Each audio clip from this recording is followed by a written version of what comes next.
Hello students, welcome back to my channel. My name is Jagdeep. In this video series, we are learning about supply. In our previous video, we talked about market supply.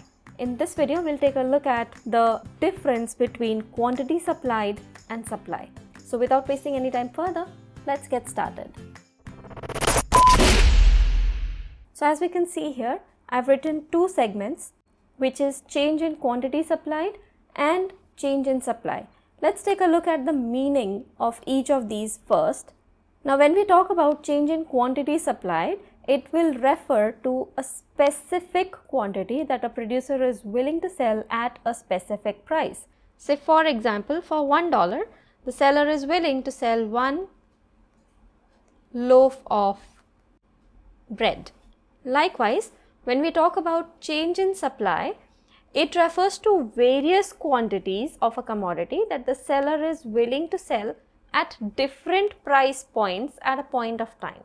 Alright. So when we talk about change in quantity supplied, we see that when there is a change in price, the quantities that the sellers are willing to offer for sale will also change. However, when it comes to change in supply, price technically has no role here because the seller would be either selling more or less at each and every price point. When we talk about changes in quantity supplied, the other factors that influence supply are assumed to remain constant, whereas when we talk about change in supply, these factors are variable. When we are looking at changes in quantity supplied, we will see a movement along the same supply curve.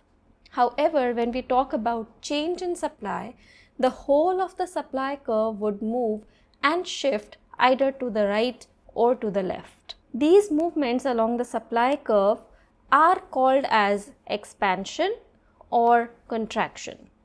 Likewise, these movements of the curve are either called as an increase or a decrease. In the next class, we'll take a look at the diagrammatic representation of expansion and contraction.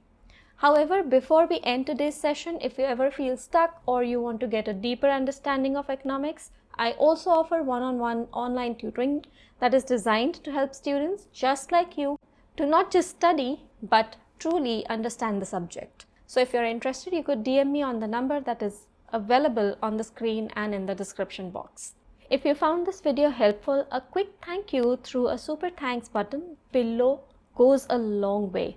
It'll help me to keep creating quality content for students just like you. If you feel learning through long videos daunting, you could also follow me over my Instagram channel where you would learn all of these concepts in shorter duration. I shall meet you in another video with expansion and contraction. Until then, bye now. Take care.